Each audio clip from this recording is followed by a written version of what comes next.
We have spent decades studying the edge of our solar system.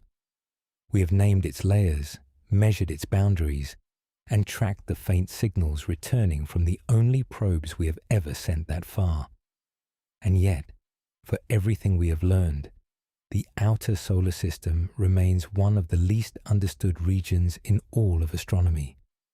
There are objects out there we have never directly observed, regions we have never mapped, phenomena we have detected but cannot yet explain.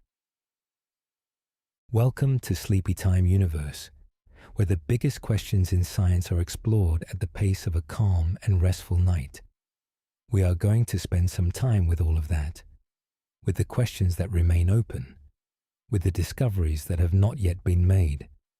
Get comfortable. We have a long and quiet journey ahead. Tonight we will move through each of these regions, one by one, and sit with the questions that still have no answers. If this is the kind of content you find yourself returning to, a subscription means you won't miss what comes next. We would also love to hear from you. What do you think is waiting for us out there, beyond everything we've mapped? Now let's begin. Chapter 1. The Edge. We thought we knew for most of human history, the solar system had no edge at all. It was simply everything above us, the sun, the moon, the wandering points of light that moved against the fixed stars. The idea that these objects belonged to a system, something bounded and finite, came slowly and only as our instruments improved enough to reveal the true nature of what we were looking at. Even after we understood the basic structure, the question of where the solar system ends remains surprisingly difficult to answer. It seems like it should be simple. The sun sits at the center. The planets orbit it. Beyond the planets, there is space. But the sun's influence does not stop at the last planet. It extends outward in multiple forms, through gravity, through radiation, through a constant stream of charged particles that flows in every direction. And each of those forms of influence fades at a different rate and at a different distance. If you define the solar system's edge by where the sun's gravity weakens, to the point that objects are no longer reliably bound to it, you get one number. If you define it by where the solar wind, that stream of charged particles, finally loses pressure against the surrounding interstellar medium, you get a different number. If you define it by the outermost population of objects that we believe orbit the sun, even if we have never directly seen most of them, you get a number that is almost incomprehensibly larger than either of the first two. This is not a minor technical disagreement among astronomers. It reflects something genuine about the nature of the solar system itself. It does not have a clean edge. It has a series of transitions, each one marking a different kind of boundary, each one representing a threshold where one form of solar influence gives way to something else. The boundary that most people have in mind when they think of the solar system's edge is the orbit of Neptune, the outermost of the 8 recognized planets. Neptune sits roughly 30 astronomical units from the Sun. 1 astronomical unit is the average distance between the Earth and the Sun, approximately 150 million kilometers. So Neptune orbits at about 4.5 billion kilometers out. That is a distance that is already difficult to hold in the mind. Light takes roughly 4 hours to travel from the Sun to Neptune. But Neptune's orbit is not the edge of the solar system in any meaningful physical sense. It is simply the outermost point of the region we mapped first and understand best. Beyond Neptune lies an enormous and poorly understood region that stretches for thousands of astronomical units in every direction. We have confirmed objects in parts of it. We have inferred the existence of structures within it that we have never directly seen. And we have theoretical models that suggest the outermost reaches extend so far that the distance becomes almost philosophical rather than practical. The edge we thought we knew turned out to be, on closer inspection, not really an edge at all. It was a convenience, a place where our maps became reliable enough to draw a line. What lies beyond that line is the subject of this video, and what we have not yet found out there is, in many ways, more interesting than what we have. The story of how we came to understand even this much is worth pausing on for a moment. For centuries, the planets were the entire story. Mercury, Venus, Mars, Jupiter, and Saturn were known to ancient observers because they were bright enough to see without assistance and moved visibly against the background of fixed stars. The invention of the telescope in the early 17th century began to change that, but slowly. Uranus was not discovered until 1781, when William Herschel noticed an object that moved differently from the stars around it. Neptune followed in 1846, predicted mathematically before it was ever observed directly, its existence inferred from subtle irregularities in Uranus's orbit. That discovery was significant not just because it added a planet to our count, but because it demonstrated something important about how science works at these distances. We cannot always see what is out there. Sometimes we can only feel its influence on the things we can see. The gravitational tug of an unseen object leaves a signature in the motion of its neighbors. This method, inferring the existence of something from its effects rather than its direct observation, would become one of the primary tools astronomers use to explore the outer solar system. It is a method we still rely on today, and it is one of the reasons so much of what lies beyond Neptune remains in the category of suspected rather than confirmed. After Neptune came Pluto, discovered in 1930 by Clyde Tombaugh at the Lowell Observatory in Arizona. For decades, Pluto was classified as the 9th planet, the outermost member of the solar system's family.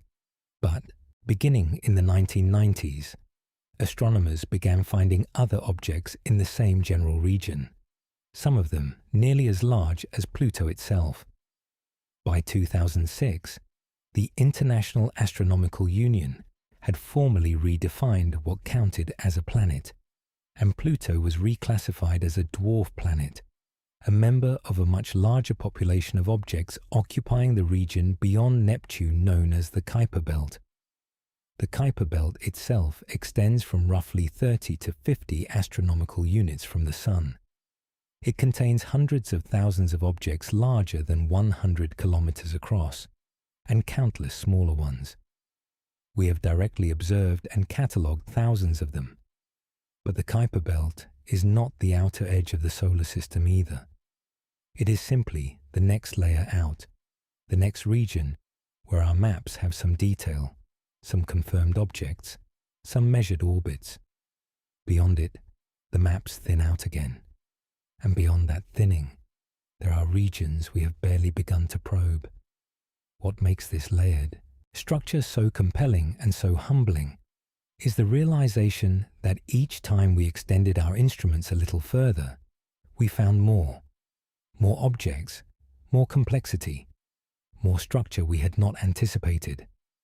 The solar system kept being larger and more populated than we expected. There is no particular reason to think that pattern has stopped. The regions we have not yet mapped may contain structures and populations of objects that would again revise our understanding of what this system is and how it formed. We simply do not yet have the tools to look carefully enough to find out. That is the starting point for everything that follows in this video. Not ignorance, exactly, but a specific and well-defined kind of incompleteness. We know enough to know what we are missing, and what we are missing is considerable. Chapter 2. The Boundary Problem. The question of where the solar system ends sounds like it should have a straightforward answer. But the more carefully you examine it, the more the boundary dissolves into something more complicated. Not because scientists disagree in a way that reflects confusion or error, but because the solar system itself does not end in a single clean way. It ends differently depending on what you are measuring and what you consider the defining characteristic of solar influence. This is not unusual in science. Many of the most fundamental boundaries in nature turn out, on closer inspection, to be gradients rather than lines. The edge of a forest, the boundary between one climate zone and another, the point where a river becomes an estuary. These transitions exist and are real, but they resist the kind of precise demarcation that a drawn line on a map would suggest. The outer solar system is like this. It has multiple edges, each one valid, each one marking something genuinely different. The first and most commonly cited boundary is the heliosphere. The Sun constantly emits a stream of charged particles, primarily protons and electrons, that flows outward in all directions at speeds of several hundred kilometers per second. This stream is called the solar wind, and the bubble of space it fills is called the heliosphere. As the solar wind travels outward, it gradually loses energy and pressure. At a certain distance, it slows dramatically in a region called the termination shock, where it collides with the resistance of the interstellar medium, the thin gas and dust that fills the space between stars. Beyond the termination shock lies a turbulent region called the heliosheath, where the solar wind is compressed and heated and becomes increasingly chaotic. And beyond the heliosheath lies the heliopause, the point where the solar wind's pressure finally equals the pressure of the interstellar medium pushing inward. The heliopause is often described as the true boundary of the heliosphere, the outermost limit of the Sun's direct physical influence in the form of particle emission. We have some direct measurements of this region. The Voyager probes, launched in 1977, crossed the termination shock in 2004 and 2007 respectively, and Voyager 1 is believed to have crossed the heliopause in 2012, becoming the first human-made object to enter interstellar space. Voyager 2 followed in 2018. These crossings gave us the first in-situ measurements of the boundary region, confirming that the heliopause is real and roughly where our models had predicted, somewhere between 100 and 120 astronomical units from the Sun. But even this boundary, as significant as it is, does not represent the full extent of solar influence. Gravity is a different force from the solar wind, and it operates at far greater distances. The Sun's gravitational pull extends well beyond the heliopause, binding objects to itself across distances that make the heliosphere seem small by comparison. An object can be firmly gravitationally bound to the Sun while sitting far outside the heliosphere, in a region where the solar wind has no presence whatsoever. This creates a genuine philosophical and scientific tension in how we define the solar system's edge. If we use the heliosphere as our boundary, we get a solar system that extends roughly 100 to 120 astronomical units from the Sun. If we use the gravitational boundary, the edge recedes to something in the range of 100,000 to 200,000 astronomical units, depending on how we define the threshold at which solar gravity becomes too weak to reliably hold objects against the gravitational influence of nearby stars. That second number is staggering. 100,000 astronomical units is roughly 1.5 to 2 light years. The nearest star to our Sun, Proxima Centauri, is about 4.2 light years away. This means that the gravitational reach of our Sun potentially extends more than halfway to the nearest star. The solar system, defined by gravity rather than by the solar wind, is an object of almost incomprehensible size. And within that enormous volume, between the heliopause at roughly 100 astronomical units and the gravitational boundary at perhaps 100,000 astronomical units or beyond, lies a region we have never visited, never mapped in any direct sense, and understand only through inference and mathematical modeling. It is a region that almost certainly contains vast numbers of objects, some of them quite large, that we have never seen and may not see for generations. The boundary problem, then, is not really a problem in the sense of a difficulty to be overcome. It is more of a reminder that the categories we use to organize our understanding of the cosmos are always approximations. The solar system does not know it is the solar system. It does not end because we have decided it should. It simply continues, fading gradually from something we can measure into something we can only imagine, and then into the wider darkness of interstellar space beyond. Where exactly that transition happens depends on what question you are asking. And the fact that different questions give different answers is not a flaw in our understanding. It is one of the most honest things science can tell us about the nature of what is out there. Chapter 3. What gravity holds but we cannot see. There is a thought experiment that astronomers sometimes use to convey the scale of the outer solar system. Imagine you could somehow compress the distance between the Earth and the Sun into a single centimeter. On that scale, Neptune would sit about 30 centimeters away, roughly the length of a ruler. The heliopause, where the solar wind finally gives out, would be somewhere around 100 centimeters, just over a meter. But the outermost edge of what the Sun's gravity is thought to hold, a vast and almost entirely unobserved region called the Oort Cloud, would extend to somewhere between 1,000 and 2,000 meters away, a kilometer or more, on a scale where the Earth-Sun distance is a single centimeter. That comparison does not make the Oort Cloud easier to see. It makes it harder, because the objects within it, however numerous they may be, are spread across a volume so immense that even a population of trillions of objects would appear, from our vantage point, as an almost perfect emptiness. The density of material in the Oort Cloud is so low that if you were somehow transported into the middle of it, you would see nothing around you. The nearest object might be billions of kilometers away in any direction. And yet, in aggregate, this region may contain more material than everything in the inner solar system combined. The Oort Cloud has never been directly observed. Not a single object has been confirmed to reside within it by direct detection. What we know about it, or rather, what we infer about it, comes entirely from the behavior of a particular class of objects that occasionally fall inward toward the Sun. These are the long-period comets, objects with orbital periods of more than 200 years, some of them taking thousands or even millions of years to complete a single orbit.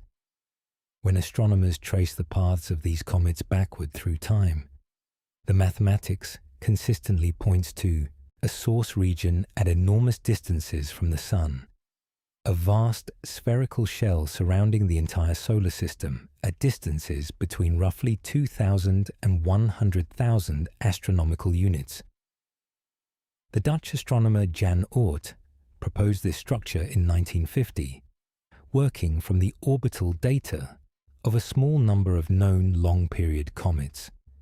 His reasoning was elegant and indirect. The comets had to come from somewhere. Their orbits, when calculated carefully, implied a source region far beyond anything that had been previously mapped, and the distribution of their orbital orientations arriving from all directions in the sky, rather than clustering in the plane of the solar system, suggested that the source region was roughly spherical rather than disc-shaped, a spherical shell of icy debris surrounding the solar system at immense distances. That is the Oort Cloud, and 75 years after it was proposed, it remains entirely theoretical in the sense that no object within it has ever been directly imaged or confirmed. This is an extraordinary situation when you consider it carefully.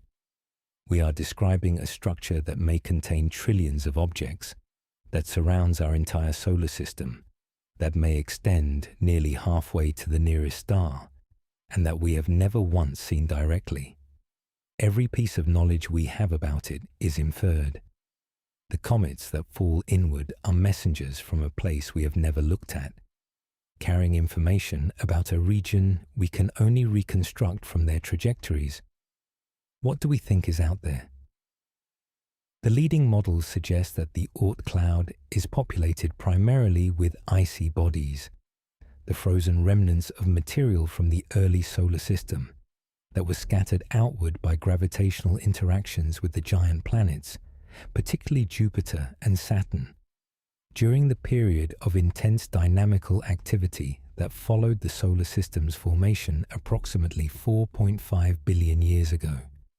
These objects, rich in water ice, carbon, dioxide, methane, and other volatile compounds, were flung to enormous distances and settled into the wide, slow orbits that characterize the Oort Cloud today.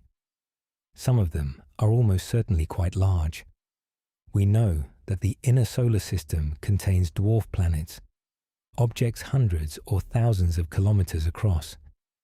There is no particular reason to think the outer solar system and the Oort Cloud are different in this respect. Statistical models suggest that the Oort Cloud likely contains a significant number of objects comparable in size to Pluto or larger. We have simply never been able to detect them at those distances. They are too far away, too cold, too dark, and too slow-moving to show up in any survey we have conducted so far. The Oort Cloud is also thought to have an inner component, sometimes called the Hills Cloud or the inner Oort Cloud, occupying the region between roughly 2,000 and 20,000 astronomical units. This inner region may be even more densely populated than the outer shell, and it is thought to be the primary reservoir for a class of objects called Halley-type comets, which have orbital periods of between 20 and 200 years. The inner Oort Cloud is slightly more accessible to future observation than the outer shell, but it remains almost entirely unmapped. Occasionally, the Oort Cloud is disturbed. The gravitational influence of passing stars, giant molecular clouds, or even the tidal force of the Milky Way galaxy itself can perturb objects in the outer Oort Cloud, nudging them out of their stable orbits and sending them on long inward journeys toward the Sun. This is thought to be the primary mechanism by which long-period comets arrive in the inner solar system. A gravitational nudge from something passing nearby, followed by a journey of thousands or millions of years, ending in the bright spectacle of a comet visible from Earth. There is something quietly profound about that process. The comets we see in our night sky, objects that have inspired wonder and sometimes fear throughout human history, are in many cases ancient travelers from the outermost reaches of our own solar system. They have been waiting out there in the cold and dark for billions of years. A slight gravitational perturbation sets them moving. Thousands of years later, they arrive in the inner solar system, warm for the first time since the solar system's formation, and briefly visible to observers on a small planet they will pass only once. We are, in a sense, receiving messages from a part of our own solar system we have never visited and may not visit for a very long time. The Oort Cloud speaks to us through its comets, and what it says, if we listen carefully, is that the solar system is far larger, far older, and far more populated than anything our maps have yet captured. Chapter 4. What Voyager didn't tell us. There is a version of the Voyager story that gets told fairly often. 2 spacecraft, launched in 1977, swung past the giant planets of the outer solar system, collected extraordinary data, and then continued outward into interstellar space, becoming the most distant human-made objects ever built. Voyager 1 is now more than 22 billion kilometers from the Sun. Voyager 2 is not far behind. They are still transmitting. We are still listening. It is, by any measure, one of the most remarkable achievements in the history of exploration. But there is another version of the Voyager story that gets told less often. It is the story of what the Voyager probes could not do, what they were never designed to do, and what their data cannot tell us about the vast majority of the outer solar system. Because as extraordinary as the Voyager mission has been, the picture it gives us of the region beyond Neptune is deeply incomplete. Not because of any failure of engineering or planning, but because of the simple geometry of sending 2 objects in 2 directions through a volume of space so enormous that 2 data points barely register. Voyager 1 and Voyager 2 did not travel through the outer solar system in a broad survey pattern. They traveled in straight lines, more or less, outward from the Sun, along 2 specific trajectories determined by the positions of the planets they visited. Voyager 1 passed close to Jupiter and Saturn before being deflected upward out of the plane of the solar system. Voyager 2 followed a longer route, visiting Jupiter, Saturn, Uranus, and Neptune before continuing outward at a different angle. The 2 probes are now traveling in roughly opposite directions relative to the solar equatorial plane, sampling 2 narrow corridors through a 3-dimensional volume that extends in every direction for tens of thousands of astronomical units. To put this in perspective, imagine trying to understand the geography of an entire continent by walking 2 straight lines across it, one heading roughly northeast and one heading roughly southwest. You would learn a great deal about those 2 corridors.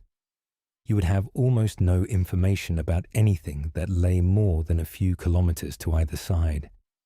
That is approximately the situation we are in with Voyager. We have detailed measurements along 2 narrow paths through an almost unimaginably large volume of space, and almost nothing elsewhere. What have those measurements told us? Quite a lot, within their limitations. The Voyager probes confirm the existence and approximate location of the termination shock, where the solar wind slows dramatically as it meets the resistance of the interstellar medium. They measured the properties of the heliosheath, the turbulent region beyond the termination shock. Voyager 1's crossing of the heliopause in 2012 gave us the first direct confirmation that the boundary between the heliosphere and interstellar space is real and measurable. These are genuine and significant contributions to our understanding. But consider what the probes could not measure. They could not tell us whether the heliopause is the same distance from the Sun in all directions, or whether it bulges and compresses depending on the local properties of the interstellar medium. Later analysis suggested that the heliosphere may be significantly asymmetric, with the boundary closer to the Sun on the side facing the direction of the solar system's motion through the galaxy, and more extended on the trailing side. The Voyager data offered hints of this asymmetry, but 2 data points are not enough to map a 3-dimensional shape. The probes also could not tell us about the populations of objects they passed without directly encountering them. The Kuiper belt, the scattered disk, the inner Oort cloud, any objects in those regions that did not happen to lie directly in the path of one of the probes went undetected. and the probability of a spacecraft accidentally passing close enough to a Kuiper Belt object to detect it directly is extremely small, given the vast distances between objects in that region. The probes flew through the Kuiper Belt without seeing a single Kuiper Belt object at close range, not because there was nothing there, but because the gaps between objects are so enormous. There is also the matter of time. The Voyager probes are traveling at roughly 17 kilometers per second, which sounds fast until you consider the distances involved. At that speed, it would take Voyager approximately 70,000 years to reach the distance of the nearest star. The outer Oort Cloud, if it exists where models predict, is thousands of years away at Voyager's current speed. The probes will fall silent long before they reach it, their power sources exhausted, their transmitters dark. They will continue traveling outward through the Oort Cloud for millions of years, but they will do so in silence, carrying no instruments capable of reporting what they find. This means that everything we might hope to learn about the Oort Cloud from the Voyager probes is already behind us. The window for data collection from those missions is closing. The power generated by their radioisotope thermoelectric generators has been declining steadily for decades, and scientists have been selectively shutting down instruments to conserve power for as long as possible. The probes are expected to fall silent sometime in the late 2020s, after which they become inert ambassadors, carrying golden records through a darkness they can no longer describe to us. What Voyager gave us then is best understood not as a map of the outer solar system, but as a proof of concept. It demonstrated that spacecraft could survive the journey to interstellar space. It confirmed that the boundary regions we had theorized were real. It gave us measurements that no other mission had been able to provide. But it left the vast majority of the outer solar system unexplored, unsampled, and unmeasured. The two thin lines of its trajectory through an almost infinite volume of space represent the full extent of our direct physical presence beyond the orbit of Neptune.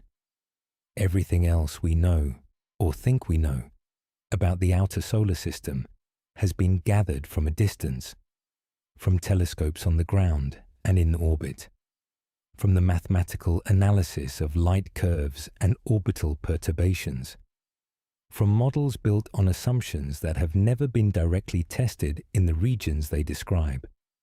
It is knowledge of a particular kind, real and valuable, but always one step removed from the territory itself. The Voyager probes told us an enormous amount, but the silence beyond their two thin trajectories is louder than anything they transmitted. Chapter 5: The Undiscovered Objects.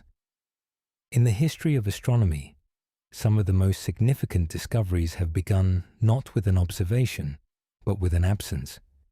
Something in the data that does not quite add up. An orbit that wobbles slightly more than it should. A cluster of objects behaving in a way that only makes sense if something else, something unseen, is influencing them from a distance. This is how Neptune was found in 1846. And it is how astronomers today believe there may be at least one large undiscovered planet waiting in the outer solar system, far beyond the orbit of Neptune, in a region we have never surveyed carefully enough to confirm or rule it out. The story begins with a pattern.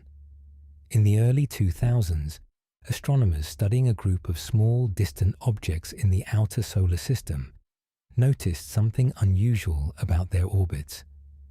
These objects, located in a region called the scattered disk beyond the Kuiper Belt, were not distributed randomly. Their orbits were clustered in a way that seemed statistically unlikely to occur by chance. The axes of their elliptical paths were pointing in roughly the same direction. Their orbits were tilted at similar angles relative to the plane of the solar system. The probability of this clustering occurring randomly, without some external influence causing it, was estimated at less than 1%. The astronomers Konstantin Batygin and Mike Brown, working at the California Institute of Technology, proposed an explanation in 2016. A large, undiscovered planet in the far outer solar system, orbiting at enormous distances from the Sun, could gravitationally herd these smaller objects into the clustered orbital pattern that had been observed. They called this hypothetical object Planet 9. Their models suggested it would need to be roughly 5 to 10 times the mass of Earth, orbiting at a distance of perhaps 400 to 800 astronomical units from the Sun, on a highly elliptical path that takes it perhaps 10,000 to 20,000 years to complete a single orbit. If Planet 9 exists, it would be the fifth largest planet in the solar system, larger than any of the rocky inner planets, and comparable in size to the ice giants Uranus and Neptune. It would also be extraordinarily difficult to find. At the distances proposed, even an object the size of Neptune would be extremely faint. It would reflect very little sunlight, simply because it is so far from the Sun. It would move very slowly against the background of stars, making it harder to distinguish from fixed background objects. And it could be located anywhere along its enormous elliptical orbit, meaning the search area covers a significant fraction of the entire sky. As of 2024, Planet 9 has not been found. Multiple dedicated search campaigns have been conducted, scanning large areas of sky with powerful telescopes, and none of them have produced a confirmed detection. This does not mean it does not exist. The searches conducted so far have covered only a portion of the area where it might be located, and the sensitivity of even the best current telescopes may be insufficient to detect it at the more distant parts of its proposed orbit. The search continues, and the orbital clustering that originally motivated the hypothesis remains unexplained by any other mechanism that has been proposed. There is, however, a competing explanation for the clustering. Some astronomers have argued that the pattern may be a statistical artifact, a result of observational bias, rather than a genuine physical clustering caused by an unseen planet. The objects whose orbits show clustering are all objects that were detected by surveys operating from particular locations on Earth at particular times of year, and it is possible that the clustering reflects which parts of the sky those surveys were able to observe, rather than a real physical pattern in the orbits themselves. This debate has not been fully resolved, and it represents one of the genuine open questions in planetary science. But Planet 9 is not the only undiscovered object that astronomers suspect may be lurking in the outer solar system. The region beyond Neptune is thought to contain a large population of dwarf planets, objects large enough to be roughly spherical under their own gravity, but not large enough to have gravitationally cleared their orbital neighborhoods. We have discovered a number of these objects, including Pluto, Eris, Makemake, Haumea, and Sedna, among others. But statistical models of the Kuiper Belt and scattered disk suggest that the known dwarf planet population represents only a small fraction of the total. Sedna is a particularly interesting case. Discovered in 2003, Sedna has an orbit that takes it between approximately 76 and 937 astronomical units from the Sun, with an orbital period of roughly 11,000 years. Its orbit does not fit neatly into either the Kuiper Belt or the scattered disk, and its extreme distance at perihelion, the closest point in its orbit to the Sun, is difficult to explain by the gravitational influence of the known planets alone. Sedna is thought to be an inner Oort Cloud object, one of the first confirmed members of that hypothetical inner region. Its discovery suggested that the transition zone between the Kuiper Belt and the Oort Cloud may be more populated than previously thought. Since Sedna's discovery, a small number of other objects with similarly extreme orbits have been found, sometimes grouped together under the informal label of extreme trans-Neptunian objects. These objects share some of the same orbital clustering that motivated the Planet 9 hypothesis, and their existence has deepened the puzzle rather than resolved it. Each new discovery in this region raises the same question. Is this object part of a larger, undiscovered population? And if so, what does that population tell us about the history and structure of the outer solar system? The honest answer is that we do not yet know. The surveys that have been conducted in the outer solar system have been powerful, but they have covered only a fraction of the available sky, with the sensitivity needed to detect faint, distant objects. The Legacy Survey of Space and Time, being conducted at the Vera C. Rubin Observatory in Chile, which began full operations in 2025, is expected to dramatically increase the number of known trans-Neptunian objects over the coming decade. It may resolve the Planet 9 debate one way or the other.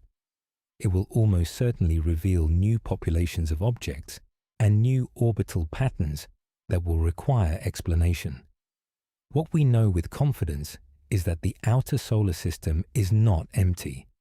It contains structures and populations of objects that we have only begun to catalogue. The known dwarf planets are almost certainly a small sample of a much larger population.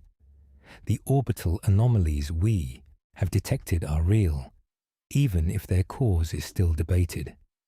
And somewhere in the vast, dark, cold region beyond Neptune, there may be worlds we have not yet named, waiting in orbits so wide and so slow that generations of astronomers will pass before we understand them fully.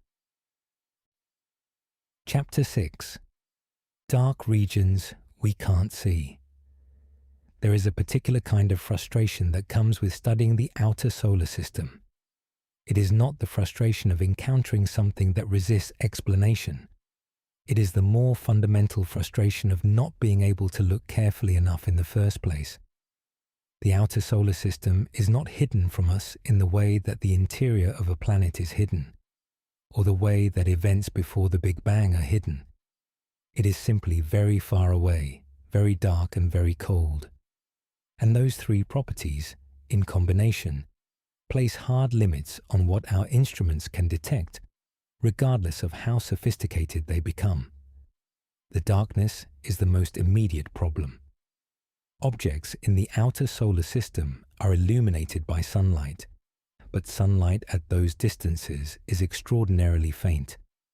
The intensity of sunlight follows an inverse square law, meaning that it decreases with the square of the distance from the sun.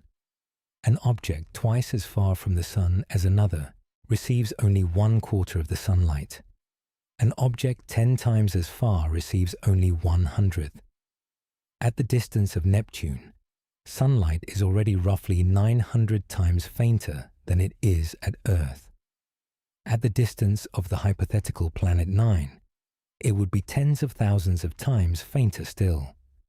And in the Oort Cloud, the sun would appear as little more than a very bright star, providing almost no illumination to the objects orbiting there. This means that the objects we are most interested in finding, the large, distant bodies in the scattered disk, the inner Oort Cloud and beyond, are also the objects that are hardest to detect. They reflect very little light. What little light they do reflect takes a long time to reach us, and when it finally arrives at our telescopes, it is competing with the background glow of billions of more distant stars, galaxies, and the diffuse light of the Milky Way itself. Picking out a faint, slow-moving object against that background requires patience, precision, and often a degree of luck. The coldness adds another layer of complexity. Objects in the outer solar system are extremely cold, with surface temperatures that can fall below 30 Kelvin, roughly -240 degrees Celsius. At those temperatures, objects emit very little thermal radiation in the wavelengths that are easiest to detect from Earth. They are dark, invisible light because they reflect so little sunlight, and they are dim in infrared because their thermal emission is so faint. This makes them genuinely difficult to observe with any current instrument, regardless of its size or sensitivity. The geometry of the search compounds these difficulties further. The outer solar system is a three-dimensional volume, not a flat surface. Objects can be located at any distance within a range spanning thousands of astronomical units, and at any position in the sky. A survey that is sensitive enough to detect a given object at 100 astronomical units may be completely insensitive to the same object at 500 astronomical units, simply because the object would be so much fainter at the greater distance. This means that any survey of the outer solar system is also, inevitably, a survey of a particular depth, sensitive to objects within a certain distance range, and effectively blind beyond it. Current sky surveys have done an impressive job within their sensitivity limits. The Dark Energy Survey, the Pan-STARRS Survey, and others have catalogued thousands of trans-Neptunian objects, mapping the Kuiper Belt in considerable detail out to distances of roughly 100 astronomical units. But beyond that, the catalogue becomes sparse very quickly. The number of confirmed objects drops sharply as distance increases, not because objects become rarer, but because they become too faint to detect with the instruments used in those surveys. There are regions of the outer solar system that are additionally obscured by the structure of the Milky Way itself. The galactic plane, the dense band of stars and dust that marks the disk of our galaxy, runs across the sky at an angle to the solar system's orbital plane. Objects located in the outer solar system that happen to lie in the direction of the galactic plane are extremely difficult to detect because the dense stellar background makes it nearly impossible to pick out a faint, slow-moving solar system object against the crowded field of stars behind it. Surveys typically avoid the galactic plane for this reason, which means that a significant fraction of the sky in which outer solar system objects might be located has never been carefully surveyed at all. This creates a genuine blind spot. We do not know what is in those regions of the sky, behind the dense curtain of the galactic plane, at distances beyond 100 astronomical units. It could be nothing unusual, or it could contain objects that would significantly revise our understanding of the outer solar system's structure. We simply cannot tell from where we currently stand. There is also the issue of survey cadence, the frequency with which a given patch of sky is revisited. Outer solar system objects move very slowly across the sky, sometimes only a few arcseconds per year at the greatest distances. Detecting them requires comparing images of the same patch of sky taken at different times and identifying objects that have shifted position. If the interval between observations is too short, the object will not have moved far enough to be distinguished from background stars. If the interval is too long, the object may have moved so far that it is no longer in the field of view when the second image is taken. Finding the right cadence for detecting distant, slow-moving objects is a genuine technical challenge, and different surveys have made different choices that affect which objects they are sensitive to. The Vera C. Rubin Observatory, with its exceptionally wide field of view and its planned survey strategy of repeatedly imaging the entire southern sky every few nights, is expected to be transformative in this regard. Its combination of sensitivity, coverage, and cadence is specifically well suited to finding faint, slow-moving outer solar system objects. Over the course of its 10-year survey, it is expected to increase the known population of trans-Neptunian objects by an order of magnitude or more. But even the Rubin Observatory has limits. Its sensitivity decreases with distance, and the most remote objects in the hypothetical inner Oort cloud will remain beyond its reach. What all of this means is that the darkness of the outer solar system is not simply a backdrop. It is an active barrier. It shapes what we can know and what we cannot. It determines which questions are answerable with current technology and which ones will require instruments that do not yet exist. And it means that the maps we currently have of the region beyond Neptune are not just incomplete in the way that an unfinished survey is incomplete. They are incomplete in a more fundamental sense, limited by physical constraints that no amount of additional observation time can fully overcome without a significant advance in the tools we use to look. The dark regions of the outer solar system are dark not by accident, but by physics. And learning to see into that darkness is one of the central challenges of planetary science in the decades ahead. Chapter 7. The Interstellar Medium. When we talk about the space between stars, there is a temptation to think of it as nothing, a pure vacuum, an absence of everything. But the space between stars is not empty. It is filled with a thin, diffuse mixture of gas and dust that astronomers call the interstellar medium, and it is one of the most important and least appreciated components of the galaxy. It is the material from which stars form. It is the medium through which stellar radiation travels. And it is the environment into which our solar system is slowly, continuously moving, at a speed of roughly 20 kilometers per second, relative to the local interstellar medium. Understanding the interstellar medium matters for understanding the outer solar system, because the two are not separate things. They meet, they interact. The heliosphere, that bubble of solar wind pressure that surrounds our solar system, exists precisely because the solar wind is pushing outward against the inward pressure of the interstellar medium. The shape of the heliosphere, its size, its structure, and its behavior over time are all determined in part by the properties of the interstellar medium surrounding it. And those properties are not constant. They vary from place to place as the solar system moves through different regions of the galaxy. The interstellar medium is composed primarily of hydrogen and helium, the two most abundant elements in the universe, in proportions that reflect the primordial composition of matter following the Big Bang.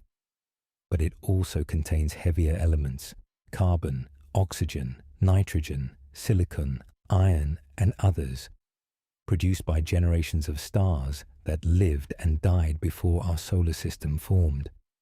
These heavier elements are present in trace amounts, but they are critically important.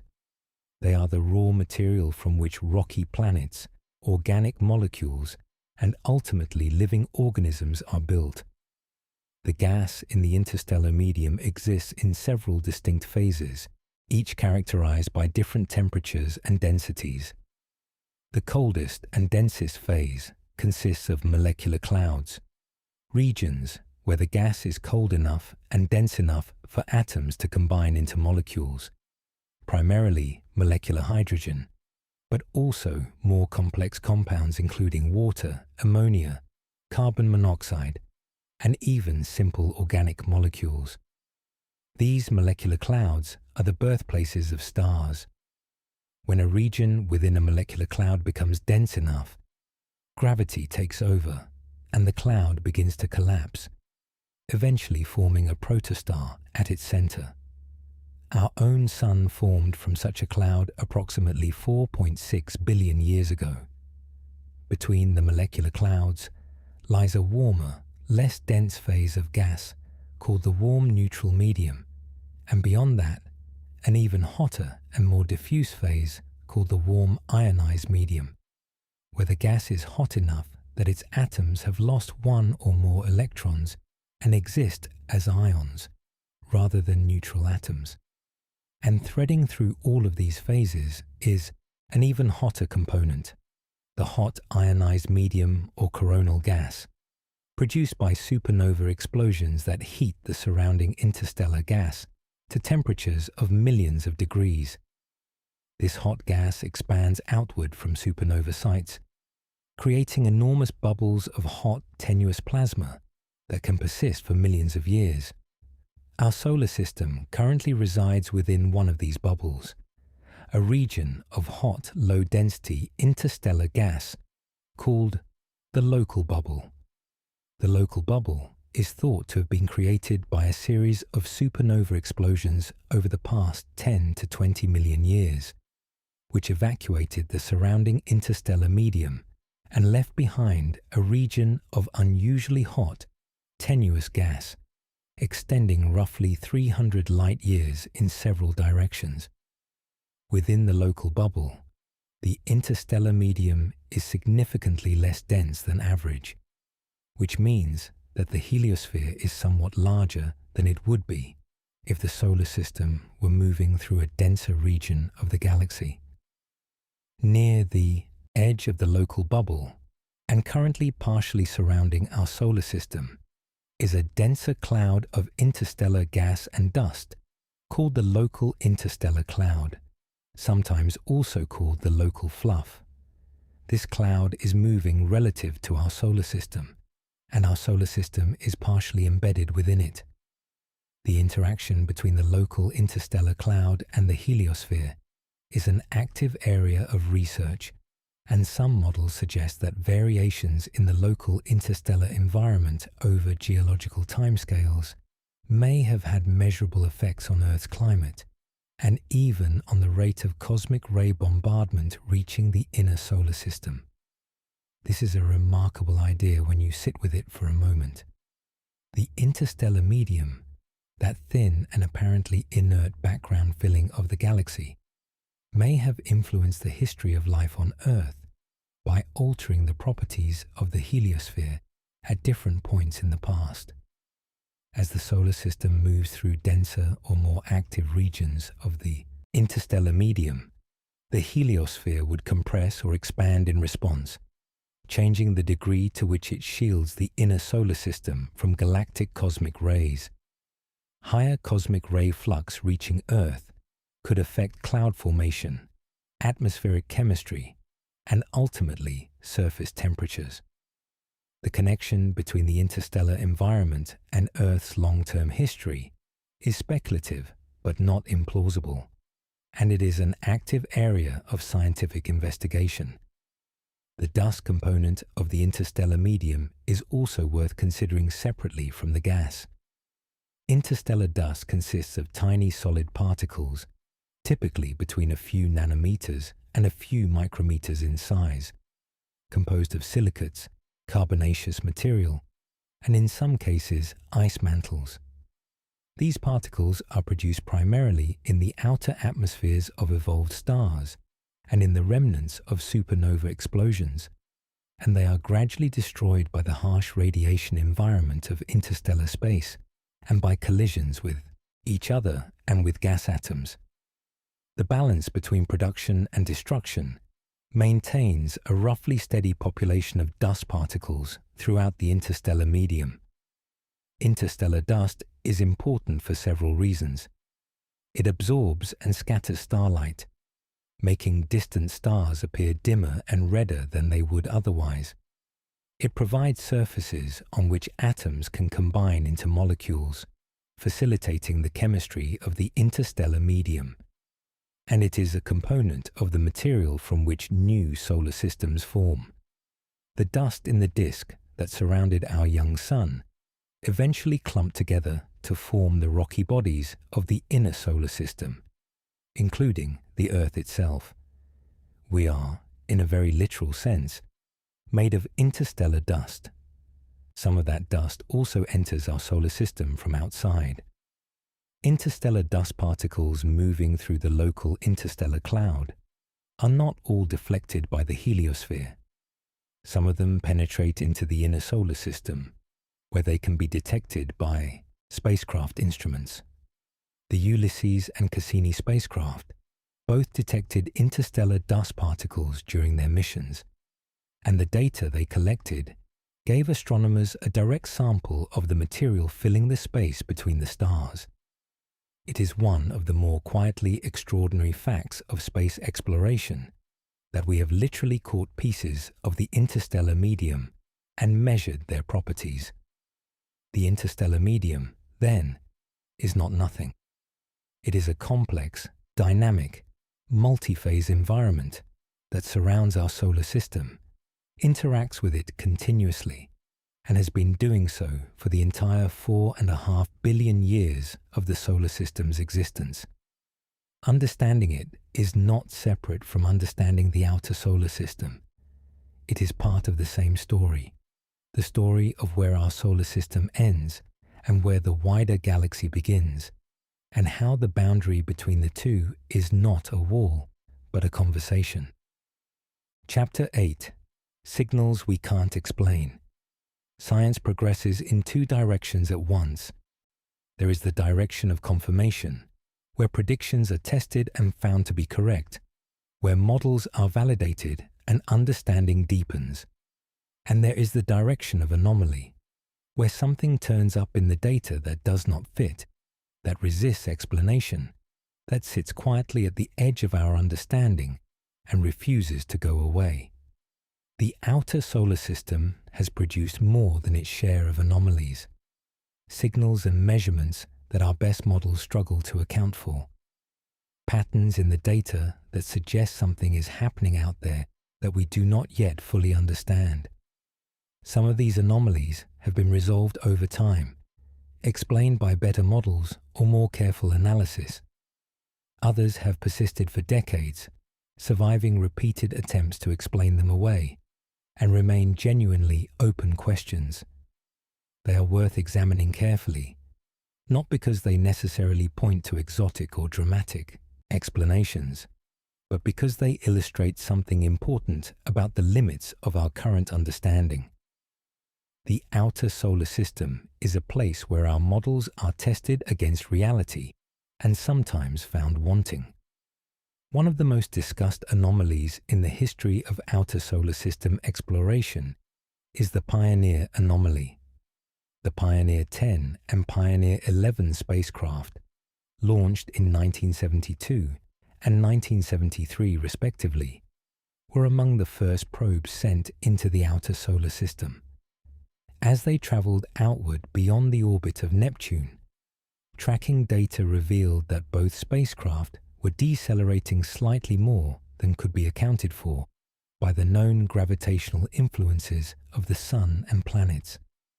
The discrepancy was small but consistent, a tiny unexplained acceleration directed back toward the Sun, amounting to roughly 8 billionths of a meter per second squared. For decades, this anomaly was cited as a potential sign of new physics, perhaps a modification of gravity at large scales, or some unknown force operating in the outer solar system. The Pioneer anomaly was eventually resolved, though the resolution took the better part of 3 decades. Careful analysis of the thermal properties of the spacecraft, completed in the early 2000s, showed that the anomalous acceleration could be fully accounted for by the recoil force from heat radiated asymmetrically from the spacecraft's surfaces. The Pioneer probes were not perfectly symmetric in how they radiated thermal energy, and the slight imbalance produced a tiny but measurable thrust in the direction of the Sun. It was not new physics. It was thermal physics, applied with sufficient precision only after decades of increasingly detailed analysis. The resolution of the Pioneer anomaly is instructive. It demonstrates that anomalies in spacecraft tracking data can have mundane explanations that are nonetheless extremely difficult to identify and quantify. It also demonstrates that the outer solar system is a place where our understanding of even well-characterized physical processes can be tested to its limits, where small effects that would be negligible in the inner solar system can accumulate into measurable signals over the vast distances involved. Not all anomalies have been so neatly resolved. The orbital clustering of extreme trans-Neptunian objects, discussed in an earlier chapter, remains without a fully accepted explanation. The statistical debate over whether the clustering is real or an artifact of observational bias has continued for nearly a decade without resolution. New objects are discovered, new analyses are performed, and the question of what, if anything, is causing the clustering remains open. This is not unusual in science. Some questions take a long time to answer, and the outer solar system is a particularly difficult place to gather the data needed to answer them. There is also the question of the so-called Kuiper Cliff. The Kuiper Belt, the region of icy bodies beyond Neptune, extending from roughly 30 to 50 astronomical units, was expected by early models to thin out gradually with increasing distance. Instead, surveys found that the density of Kuiper Belt objects drops off sharply at around 48 astronomical units, far more abruptly than models predicted. This sharp edge, sometimes called the Kuiper Cliff, has not been fully explained. Some researchers have proposed that a large undiscovered object in that region gravitationally sculpted the outer edge of the Kuiper Belt, clearing objects from beyond a certain distance. Others have suggested that the cliff reflects conditions in the early solar system during the period of planet formation. The debate continues, and the Kuiper Cliff remains one of the more intriguing unexplained features of the outer solar system structure. The Voyager probes themselves generated some unexpected data as they crossed the boundary regions of the Heliosphere. Voyager 1's crossing of the heliopause in 2012 revealed that the magnetic field direction in the interstellar medium just beyond the heliopause was different from what many models had predicted. The expected rotation in field direction that was anticipated at the boundary was not observed in the way models suggested it should be. This implied that our understanding of either the structure of the heliosphere or the properties of the local interstellar magnetic field, or both, required revision. Subsequent analysis has refined the models, but the details of the magnetic environment at the heliopause boundary remain an active area of research. There have also been detections of unexpected particles and radiation in the outer solar system that have required explanation. Energetic neutral atoms, particles produced when charged particles from the solar wind exchange electrons with neutral atoms in the interstellar medium, have been detected by the IBEX spacecraft in patterns that were not anticipated by pre-launch models. The IBEX data revealed a ribbon of enhanced energetic neutral atom emission wrapping around the sky in a pattern that does not fit simply into existing models of the heliosphere's interaction with the interstellar medium. The ribbon has been the subject of intense study since its discovery in 2009, and while several explanations have been proposed, none has achieved full consensus. What connects all of these anomalies is not that they point to the same underlying cause, because they almost certainly do not. What connects them is that they all arose from the same basic situation. We sent instruments into a region we had never directly sampled before, and the region turned out to be more complex and more surprising than our models had anticipated. This is not a failure of science. It is science working as it should, extending its reach into new territory and discovering that new territory requires new understanding. The outer solar system has a way of humbling our models. Each time we look more carefully, we find structure we did not expect, patterns we cannot immediately explain, and measurements that do not quite fit into the frameworks we brought with us. This is precisely what makes it worth studying. The anomalies are not obstacles to understanding. They are the leading edge of it. Chapter 9. What our telescopes miss. Every telescope ever built is a compromise.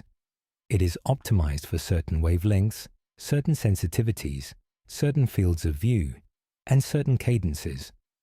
What it gains in one dimension, it typically sacrifices in another. A telescope designed to image faint, distant galaxies may be poorly suited to tracking fast-moving nearby objects. A telescope optimized for infrared wavelengths may miss objects that emit primarily invisible light. A survey designed to cover the entire sky quickly may lack the sensitivity to detect the faintest objects that a more targeted instrument could find. These are not failures of engineering. They are the inevitable consequences of building instruments in the real world, where resources are finite and every design choice involves trade-offs. In the context of the outer solar system, these trade-offs matter enormously. The objects we most want to find, the large distant bodies in the scattered disk and the inner Oort Cloud, the hypothetical Planet 9, the undiscovered dwarf planets and icy worlds orbiting at hundreds or thousands of astronomical units, are precisely the objects that current telescopes are least well equipped to detect. They are faint because they are far from the Sun. They are slow-moving because their orbital periods are so long. They are cold because sunlight barely reaches them. And they may be located in parts of the sky, near the galactic plane, or in the southern hemisphere, that have historically received less survey coverage than other regions. The history of telescope technology is in many ways the history of expanding what we can see. Each generation of instruments has revealed populations of objects that previous generations could not detect, not because those objects were not there, but because the tools available were not sensitive enough to find them. The discovery of the Kuiper Belt in the early 1990s is a good example. Kuiper Belt objects are not particularly faint by astronomical standards, but they are faint enough that they were simply beyond the reach of the photographic surveys conducted through most of the 20th century. It was only with the advent of digital detectors, specifically charge-coupled devices capable of detecting far fainter light than photographic plates, that systematic surveys of the outer solar system became practical. The same pattern is likely to repeat as new generations of instruments come online. Objects that are currently invisible to us will become detectable. Populations that we currently only infer from indirect evidence will be directly observed and catalogued. The question is not whether there are objects out there beyond our current detection threshold. There almost certainly are. The question is what they are, how many of them exist, and what their presence tells us about the history and structure of the solar system. Current ground-based telescopes face a fundamental limitation in surveying the outer solar system. The atmosphere blurs incoming light, limiting the sharpness of images and reducing the sensitivity of observations, particularly at the faint end of the magnitude scale where outer solar system objects tend to sit. Adaptive optics systems can partially compensate for atmospheric blurring, but they work best on small fields of view and are not well suited to wide area surveys. Large survey telescopes generally accept some degree of atmospheric blurring in exchange for the wide fields of view needed to cover significant fractions of the sky in a reasonable amount of time. Space-based telescopes avoid the atmosphere entirely, but they come with their own limitations. The Hubble Space Telescope, for all its extraordinary capabilities, has a relatively small field of view that makes it poorly suited to wide area surveys. It has been used to study specific outer solar system objects in detail, but it is not a survey instrument in the way that a wide-field ground-based telescope is. The James Webb Space Telescope, launched in December 2021, has transformative capabilities in the infrared, and it has already been used to study known trans-Neptunian objects in unprecedented detail. But Webb is also a pointed instrument, rather than a survey telescope. It observes specific targets rather than systematically scanning the sky. What the outer solar system survey effort has lacked, until recently, is a telescope that combines sufficient sensitivity with a wide enough field of view and a fast enough cadence to systematically survey large areas of sky to the depths needed to detect faint, distant objects. The Vera C. Rubin Observatory, now conducting its legacy survey of space and time from its site in the Chilean Andes, represents the closest thing to that combination that has ever been built. Its primary mirror is 8.4 meters in diameter, giving it considerable light-gathering power. Its camera, with a field of view of roughly 9.6 square degrees, is the largest digital camera ever built for astronomical use, and its planned survey strategy involves repeatedly imaging the entire accessible sky every few nights over a period of 10 years. The Rubin Observatory is expected to discover tens of thousands of new trans-Neptunian objects over the course of its survey, increasing the known population by an order of magnitude or more. It will probe the outer solar system to depths and distances that no previous survey has reached. It will almost certainly discover new classes of objects, new orbital populations, and new structural features of the Kuiper belt and scattered disk that current surveys have missed entirely. But even the Rubin Observatory has limits. Its sensitivity decreases with distance in the same way that all optical telescopes do, and the most remote objects in the inner Oort cloud will remain beyond its reach. Objects in the direction of the galactic plane will still be difficult to detect against the crowded stellar background, and its 10-year survey, while comprehensive by any previous standard, will still leave large regions of the outer solar system unsurveyed at the depths needed to detect the faintest objects. There is also a category of objects that optical telescopes may miss entirely, regardless of their sensitivity. Objects that are very dark, meaning they reflect an unusually small fraction of the sunlight that falls on them, are significantly harder to detect in visible light than objects of similar size with higher reflectivity. Some outer solar system objects are known to have very low albedos, reflecting only a few % of incoming sunlight. A large but very dark object in the outer solar system could potentially be beyond the detection threshold of even the most sensitive optical survey, while being detectable by an infrared survey sensitive to its thermal emission. This is one of the arguments for future space-based infrared survey missions specifically designed to search the outer solar system. An infrared telescope in space, free from the thermal noise generated by Earth's own atmosphere, could potentially detect cold, dark objects at distances that optical telescopes cannot reach. Several such missions have been proposed, and some are in various stages of planning and development. Whether they will be funded and built within the next few decades remains to be seen. What all of this points to is a simple but important conclusion. The gaps in our knowledge of the outer solar system are not random. They are shaped by the specific capabilities and limitations of the tools we have used to study it.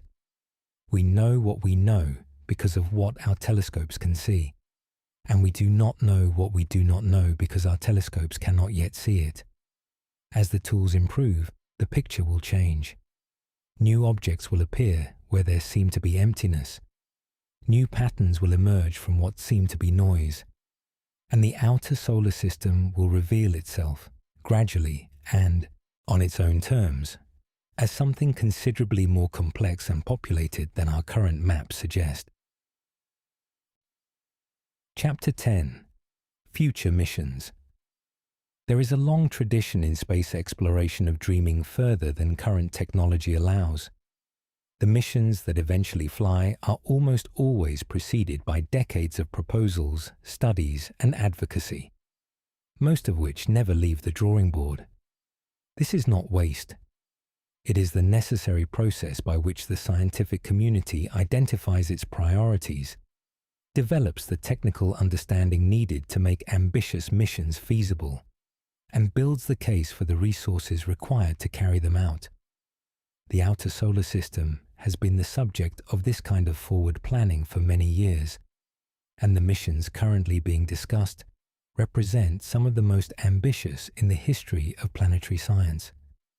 The most immediate gap in our direct exploration of the outer solar system is the absence of any active mission beyond the orbit of Saturn. The Voyager probes are still transmitting, but they are not conducting science in any meaningful sense.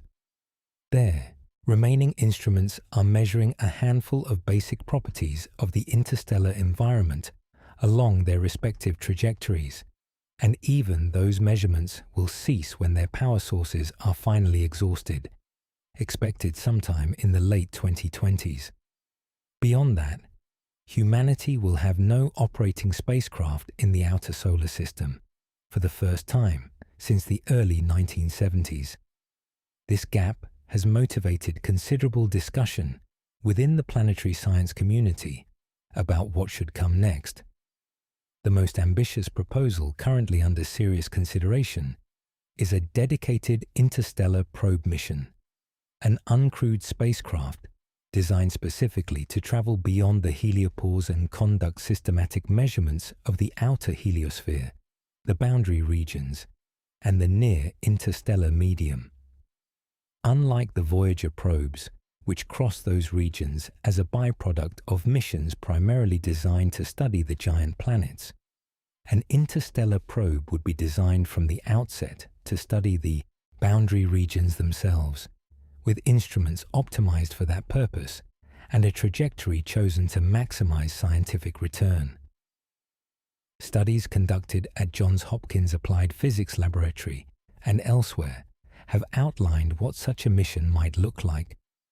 The spacecraft would need to travel much faster than the Voyager probes to reach scientifically interesting distances within a reasonable mission lifetime. Voyager 1 is currently traveling at roughly 3.6 astronomical units per year. An interstellar probe mission would ideally travel at 5 to 10 astronomical units per year or faster, requiring either a more powerful launch vehicle, a gravity assist maneuver around the Sun, or both. At those speeds, the spacecraft could reach 100 astronomical units within a decade or two of launch and continue to distances of several hundred astronomical units over the course of a 50-year mission. The scientific objectives of such a mission are broad. Direct measurements of the interstellar medium beyond the heliopause in more than one direction would allow astronomers to map the three-dimensional structure of the heliosphere in a way that the two Voyager trajectories cannot.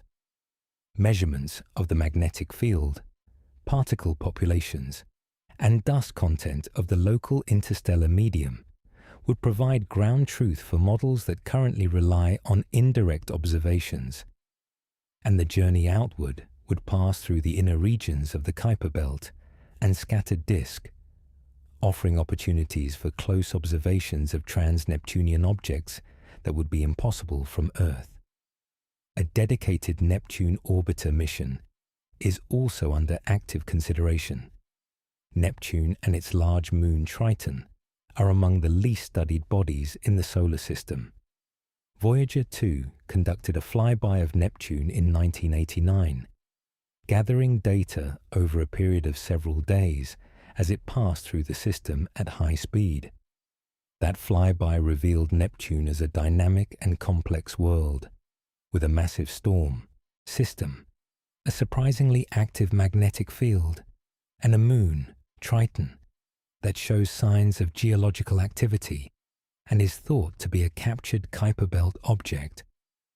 But a flyby lasting a few days is a very different thing from an orbital mission that can study a planet over months and years, tracking changes in its atmosphere, mapping its magnetic field in detail, and conducting repeated observations of its moons.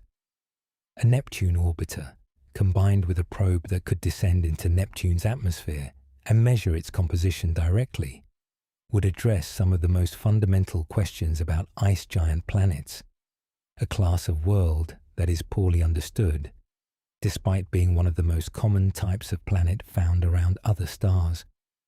Understanding Neptune and Uranus in detail would not only advance our knowledge of our own solar system, but would provide a foundation for interpreting the growing catalogue of ice giant exoplanets being discovered by telescopes like the James Webb Space Telescope. The challenge with any mission to Neptune is time. Even with a gravity assist from Jupiter, a spacecraft launched today would take roughly 12 to 13 years to reach Neptune.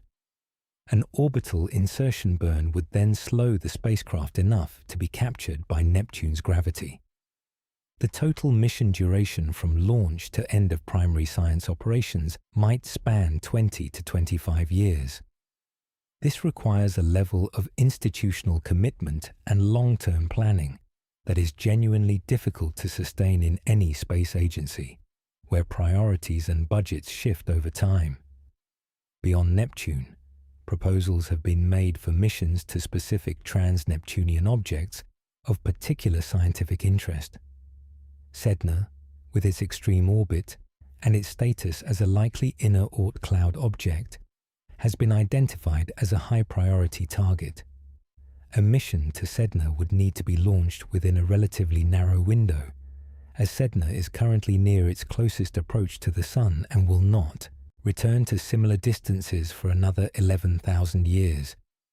Missing this window would mean waiting an extraordinary length of time for another opportunity.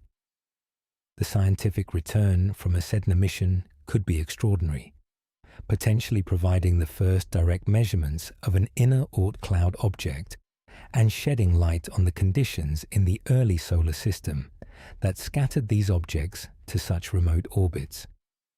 There are also proposals for missions using new propulsion technologies that could dramatically reduce travel times to the outer solar system. Solar sail missions, which use the pressure of sunlight to accelerate spacecraft without propellant, have been demonstrated on small scales and could potentially be scaled up for science missions. Nuclear electric propulsion systems, which use a nuclear reactor to generate electricity for ion thrusters, could provide higher velocities than conventional chemical rockets over long mission durations.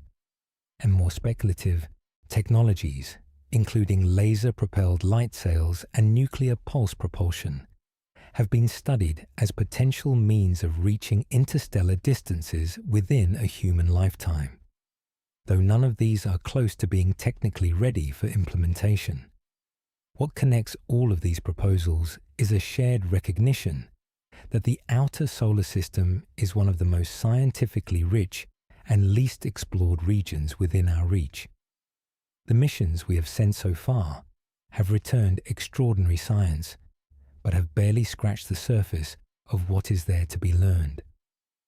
The next generation of missions, whenever they fly, will extend our direct presence into regions we have only ever studied from a distance, and they will almost certainly return surprises that no model or simulation could have predicted. The future of outer solar system exploration is, in a very real sense, the future of our understanding of where we came from and where the boundaries of our cosmic neighborhood truly lie. Every mission we send outward is a step toward answering questions that have been open since the first astronomers turned their eyes to the sky and began to wonder what lay beyond the last bright points of light they could see. Chapter 11. The Scale of What Remains. There is a particular kind of vertigo that comes from trying to hold the true scale of the outer solar system in the mind all at once. We encounter large numbers so frequently in astronomy that they can begin to lose their meaning, becoming abstractions that we process intellectually without ever really feeling. But the scale of what remains unexplored beyond Neptune is worth sitting with carefully, because it is not just large in the way that astronomical distances are always large. It is large in a way that has direct consequences for what we can know, what we can reach, and what will remain beyond our grasp for a very long time. Begin with what we have mapped with some confidence. The region from the Sun out to roughly 50 astronomical units, encompassing the orbits of the 8 recognized planets and the bulk of the Kuiper Belt, has been surveyed with increasing thoroughness over the past 3 decades. We have catalogued thousands of objects in this region. We have measured their orbits, estimated their sizes, and in some cases studied their surfaces and compositions in detail. This region is not fully mapped, but it is mapped well enough that we have a reasonable picture of its overall structure and population. 50 astronomical units sounds like an enormous distance, and in everyday terms it is. Light takes roughly 7 hours to travel from the Sun to the outer edge of the Kuiper Belt. A spacecraft traveling at the speed of Voyager 1 would take nearly 14 years to cover that distance from Earth. It is a region of space that dwarfs anything in human experience, and yet 50 astronomical units is only a tiny fraction of the full extent of the solar system as defined by the Sun's gravitational influence. The inner Oort cloud is thought to begin at somewhere around 2,000 astronomical units and extend to perhaps 20,000 astronomical units. The outer Oort cloud extends from there to perhaps 100,000 astronomical units or beyond. The ratio of the distance to the outer Oort cloud to the distance to the outer Kuiper Belt is roughly 2,000 to 1. In other words, the region we have mapped with reasonable confidence represents approximately 1/2000th of the full radial extent of the solar system. To put that another way, if the solar system were a continent the size of North America, the region we have mapped in any detail would be roughly the size of a small city park. Everything beyond that park, the forests, the mountains, the plains, the coastlines, would be territory we have never visited, surveyed only in the most general terms from a great distance, and understood primarily through inference and mathematical modeling. This comparison is imperfect, as all comparisons at astronomical scales must be, but it conveys something important about the relationship between what we know and what remains unknown. We have not explored the solar system. We have explored a small and relatively accessible corner of it, and we have done extraordinary science within that corner. But the vast majority of the solar system's volume, and potentially the vast majority of its objects, lies in regions we have never directly examined. The volume of space involved is almost impossible to convey meaningfully. Volume scales as the cube of distance. If the outer Oort cloud extends to 100,000 astronomical units, and the volume of a sphere scales as the cube of its radius, then the total volume of the solar system out to the Oort cloud's outer edge is roughly 8 trillion times the volume of the sphere defined by Neptune's orbit. 8 trillion. The region we think of as the solar system, the region containing the planets and the Kuiper Belt, is not even a rounding error in the total volume of space that the Sun gravitationally controls. Within that enormous volume, we have sampled 2 points directly, the trajectories of Voyager 1 and Voyager 2. We have made remote observations of a few thousand objects within the inner few hundred astronomical units, and we have theoretical models that attempt to describe what the rest of that volume contains, based on the physics of how the solar system formed and how it has evolved over 4.5 billion years. Those models are our best current understanding, and they represent genuine scientific achievement. But they are models. They are built on assumptions, calibrated against limited data, and extrapolated into regions where no measurement has ever been made. History suggests that when models are tested against reality in genuinely new territory, they are sometimes confirmed, sometimes refined, and occasionally overturned entirely. The outer solar system has already surprised us more than once. There is no particular reason to think it has finished doing so. Consider the objects we know to be out there but have never seen. The Oort Cloud, if it exists as theorized, contains an estimated several trillion objects larger than 1 kilometer in diameter. Trillions. Many of them are thought to be significantly larger than that. Some may be comparable in size to dwarf planets or larger. All of them are in orbits so remote and so slow that they will complete only a handful of revolutions around the Sun before the Sun itself exhausts its fuel and ends its life as a main sequence star, roughly 5 billion years from now. These are not hypothetical objects in the sense of being scientifically speculative. Their existence is strongly implied by the behavior of the comets we observe, and the physics of solar system formation makes their presence in the outer solar system almost inevitable. They are hypothetical only in the sense that we have never directly observed any of them. They are real objects in real orbits, waiting in a darkness so profound and at distances so vast that no instrument we have yet built can reach them. There is also the question of what the outer solar system might contain that our models do not predict at all. The history of astronomy is full of discoveries that were not anticipated, objects and phenomena that fell outside the frameworks that existed before they were found. Quasars, pulsars, dark matter, accelerating cosmic expansion, the first exoplanets, interstellar objects passing through our solar system. None of these were predicted with confidence before they were discovered. Each of them required a revision of existing frameworks and opened new areas of investigation that had not previously existed. The outer solar system, as the least explored region within our gravitational reach, is exactly the kind of place where unexpected discoveries are most likely to be waiting. We do not know what we do not know, and the scale of what remains unsurveyed is large enough that the unknown territory could contain almost anything that the laws of physics permit. This is not a cause for anxiety. It is an invitation. The outer solar system is not a problem to be solved, but a territory to be explored, slowly and carefully, over timescales that extend well beyond any single human lifetime or any single generation of scientists.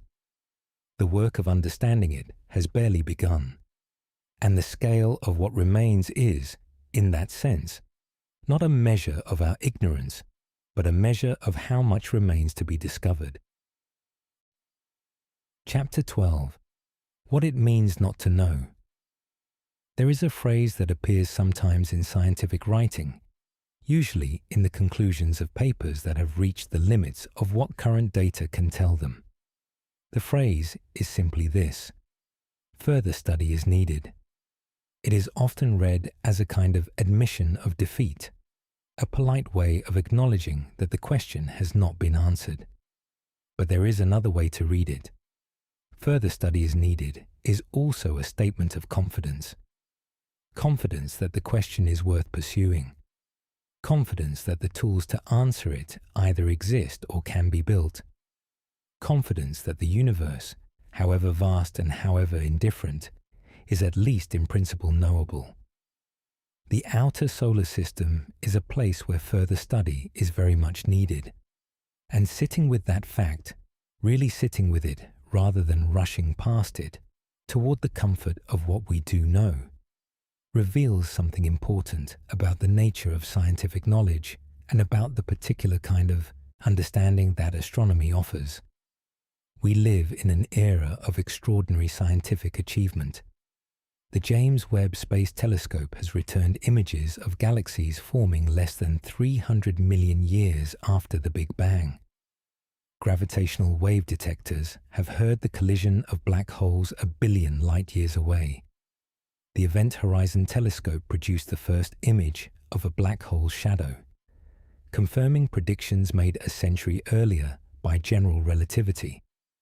These are achievements that would have seemed like fantasy to scientists working even 50 years ago, and they can create the impression that science is closing in on a complete picture, that the major questions are being answered, and the remaining gaps are details. The outer solar system is a useful corrective to that impression. Here, in our own cosmic backyard, within the gravitational reach of our own star, there are regions we have never visited, structures we have never directly observed, and objects we have never seen.